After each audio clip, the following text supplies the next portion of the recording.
पिता पुत्र पवित्र आत्मा के नाम पर आमीन। क्रिस्त में प्यारे भाई और बहनों, अब ये काल में हम सब एक चिंता में है और कुछ टेंशन में हम सबका जीवन आगे बढ़ते हैं। यह काल में शांति प्रदान करता ईश्वर का वचन है क्या नहीं, इसके प्रति हम बाइबल खोलकर हम देखेगा। हम ऐसे देखने में हमको वचन है, वचन भी है और मार्ग भी है। ईश्वर का वचन यह भी कहते हैं सब कुछ ईश्वर को संभव है। बीमार से मुक्ति देना ईश्वर को कर सकते हैं और चंगाई देना और बीमार नहीं आना, इसके लिए भी प्रभु को कार्य कर सकते हैं। चंगाई देने वाला ईश्वर को बीमार नहीं आना यह कार्य भी कर सकते हैं। इसलिए ईश्वर के वचन की उपासना में हम थोड़ा समय खर्चा करना अच्छा है। देखिए इस्राएल लोगों का मार्ग क्या था। उन लोग सदा लड़ाई में जीते रहे थे। उन लोग के ऊपर भी महामारी प्लेग बीमार आया थे, तब उन पर भी वो लोग जीते आगे बढ़ गया, कारण ईश्वर का सामर्थ्य उन पर छाया हुआ था। ईश्वर का सामर्थ्य पाके जीवन बिताने लोग इस्राएल सारे लड़ाई से जीते रहे थे। उनकी जीवन का मार्ग आदर्श जीवन था और सब कुछ बारे में बाइबल में लिखा हुआ है। इसका आधार क्या है? इस्राएल लोग कैसे इतना ईश्वर की शक्ति पाया है? सिंह जैसे उन पर शक्ति है, ऐसे हम गणना ग्रंथ में हम पढ़ते हैं। इसलिए ये शक्ति पाने का रहस्य क्या है, ये ढूंढने में मुझे एक वचन मिला। 81 वचन अध्याय स्तोत्र ग्रंथ का अध्याय 81 वचन 1 हमारे शक्तिशाली ईश्वर के लिए आनंद का गीत गावो, याकूब के ईश्वर का जय जयकार करो, गीत गावो, टफली बजावो, सुरली वीणा और तंबूरा सुनावो।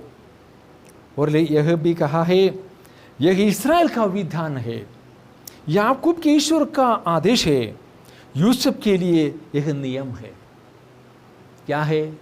ईश्वर की स्तुति करो। ईश्वर की स्तुति करते आगे जाओ, ईश्वर की शक्ति हम पर उतरेगा, हम वही शक्ति से जीवन बिताएगा। मतलब संकट नहीं है, बीमार नहीं है, और बीमार आया तो उस पर हम जिएगा, उस पर जीते आगे जाएगा, कारण ईश्वर का सामर्थ्य हम पर है। ईश्वर का सामर्थ्य प्रदान करता मार्ग है ईश्वर की स्तुति करते हम जीवन बिताएगा तो हमारे मन में आनंद आएगा। मरिया के साथ ईश्वर का दूध आकर कहा ईश्वर को सब कुछ संभव है। और आप लोग देखिए ये सुंदर संगीत है, माता मरियम का एक संगीत है, और कई कवि ऐसा लिखा कर दे दिया है, मेरी आत्मा प्रभु गुण गा, मेरा मन आनंद मना। प्रभु की गुणगान करने लोगों का मन में शांति और आनंद आएगा, कारण प्रभु कार्य करने वाला है। हम एक संकट में गिरा तो उसे मुक्ति देना उनका वचन समर्थ है।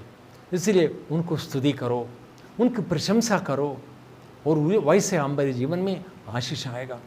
इसका रहस्य खुलाकर देता एक वचन है यीशु का, मत्ती समाचार अध्याय 12 वचन 37, तुम अपनी ही बातों से निर्दोष या दोषी ठहरा जाएगा।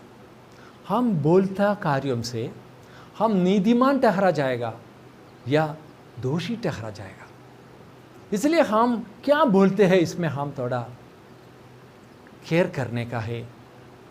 क्या केयर करना? ईश्वर की स्तुति करो, मतलब सत्य कबूल करना, सत्य बोलना है। देखिए ईश्वर सर्वशक्तिमान है बोलने में, ये प्रशंसा है ईश्वर के लिए, फिर ये सत्य भी है। ईश्वर करुणामय है बोलने में, यह एक प्रशंसा है ईश्वर के लिए, फिर ये एक सत्य भी है।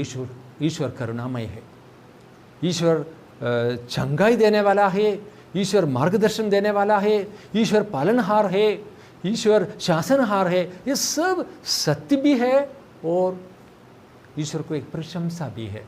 वैसे हम कबूल करेगा तो सत्य कबूल करेगा या प्रशंसा देते रहे, मतलब प्रभु सचमुच ऐसा आशीर्वाद देगा।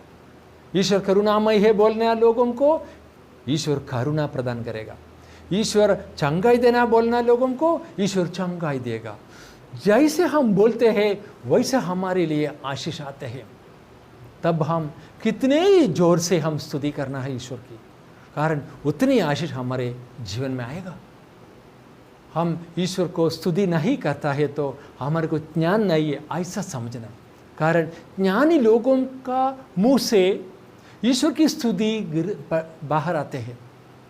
एक व्यक्ति के ज्ञान के अनुसार उसका मुंह से ईश्वर की स्तुति निकलेगा। हालेलुया। इसलिए हम ज्ञान स्वीकार कर, ज्ञान भी बोलते, ज्ञान स्वीकार कर ईश्वर की महिमा गाएं। और कोई लोग ऐसा ईश्वर को भूलकर बोलते हैं, कोई भी नहीं मुझे मदद करने के लिए, मेरे साथ कोई नहीं है, मैं अकेला हुआ है। ऐसा हम नहीं बोलना। ईश्वर हमारे साथ है, ईश्वर की शक्ति हमारे साथ है। इसलिए हम क्या बोलना, ईश्वर मेरे साथ है, करुणा करने वाला ईश्वर मेरे साथ है, दया करने वाला ईश्वर मेरे साथ है, पालन करने वाला ईश्वर मेरे साथ है। ईश्वर पालनहार है, ईश्वर शासनहार है, ईश्वर सबको संभालने वाला है। यह कहकर हम आगे जाएगा तो हमारे जीवन में शक्ति मिलेगा और सारे समस्याओं पर जीतने की कृपा मिलेगा और हमारे जीवन शांतिपूर्ण हो जाएगा। यह कृपा आप लोगों को मिलने दो। ईश्वर की स्तुति करो, ईश्वर के गुणगान करो और शांति से जीवन बिताओ। यह मेरे एक नम्र विनती है, आप लोग ऐसे जीवन बिताइए।